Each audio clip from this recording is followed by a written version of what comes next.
हरे कृष्णा, राधे राधे। आप सभी को वेलकम है फिर से ब्रज स्टोरीज में, जहाँ पे बात करते हैं गोपाल जी के बारे में और दूसरे टॉपिक्स होते हैं उनके बारे में आप बात करते थे। तो फ्रेंड्स देखिए, सबसे पहले आप सभी को धनतेरस की बहुत बहुत शुभकामनाएं। से धनत्रयोदशी भी कहा जाता है। बात करने वाले की जो यम दिया होता है वो धनतेरस वाले दिन भी जलाया जाता है और छोटी दिवाली में भी जलाया जाता है। तो हमें कैसे जलाना है, कब जलाना है और क्या करना है, तो चलिए फ्रेंड्स शुरू करते हैं वीडियो को। तो देखिए, जो यम दिया होता है बहुत ही महत्वपूर्ण होता है और विशेष रूप से जो है वो यम जी को यानी कि समर्पित होता है। वो यम दिया जो होता है और धनतेरस वाले दिन जलाया जाता है। और धनतेरस वाले दिन हमें जो है बहुत सारी खरीदारी करनी होती है, क्योंकि एक शुभ समय होता है खरीदने का। जैसे कि आज जो समय है वो है, यानी कि आज का शुभ समय क्या है जो खरीदारी का है, वो है 5:47 शाम को शुरू हो जाएगा और रात के 7:47 तक वो रहेगा। तो इसके बीच में आप जो है अपनी खरीदारी कर सकते हैं। जैसे कि पीतल की चीज़ें ली जाती हैं, सोना खरीदा जाता है, चांदी खरीदी जाती है, यानी शुद्ध धातुएं जो होती हैं वो खरीदी जाती हैं।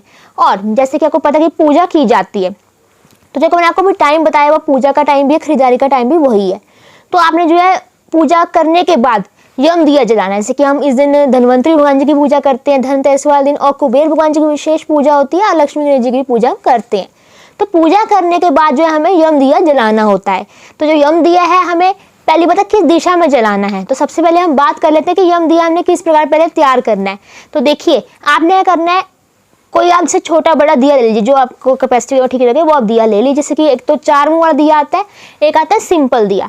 तो अगर आपको 4 मुंह वाला दिया मिल जाए तो वो भी ठीक है, नहीं है तो आप सिंपल दिया भी ले सकते हैं। तो उसमें आपने करना क्या, तो पहली बात है 4 बाती लगानी है लंबी वाली, और बाती जो है आपने क्रॉस में लगानी है, इनकी 4 क्रॉस में बाती आपने लगानी है लंबी वाली।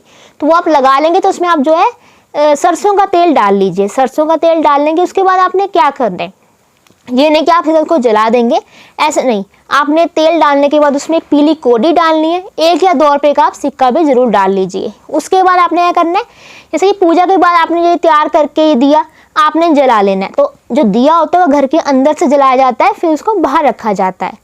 तो आपने दिया जलाने के बाद ये भी ध्यान देना है कि जब आपके सारे घर के जो मेंबर हैं वो जब घर में आ जाएं, अंदर बैठ जाएं अच्छे से, तो तभी आपने जलाना। क्योंकि ऐसा कहा जाता है कि जब हम दिया जलाते हैं यम दिया, तो हमें जो है इस बात का ध्यान देना है कि जब हम दिया जब बाहर रखते हैं तो हमें किसी भी मेंबर को, घर के मेंबर को बाहर नहीं जाना होता है। जब हमने एक बार जला दिया तो उसके बाद कोई बाहर नहीं जाएगा घर से। और दिया जलाएंगे तो आपने ये बात का भी ध्यान देना है कि सीधा आपने जमीन पर जाकर नहीं रख देना है। या तो आप उस पर रंगोली बनाइए जमीन पर, और फिर कुछ ऐसे चावल वगैरह रख दिए उसके ऊपर, तो आप दिया जो वहाँ पर विराजमान कर सकते हैं। या फिर आपने रंगोली नहीं बनानी है, नहीं आती बनानी है आपको, तो आपसे कोई भी प्लेट ले लीजिए, उसमें धान रख दीजिए, कोई भी अनाज रख दीजिए, फिर उसके ऊपर जो है वो दिया जला करके अपने जहाँ भी रखना है वहाँ रख सकते हैं।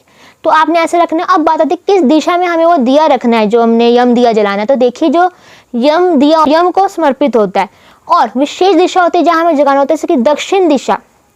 दक्षिण दिशा में हमें जो है वो यम दिया जलाना होता है। तो इस प्रकार आपने दिया जलाना है। तो आई होप को पता लगे कि यम दिया कहाँ जलाना है, कैसे जलाना है, कब जलाना है। तो अगर मेरा वीडियो अच्छा लगा तो लाइक करें, शेयर करें और मेरे चैनल खोलकर सब्सक्राइब करना ना भूलें। हरे कृष्णा, राधे राधे।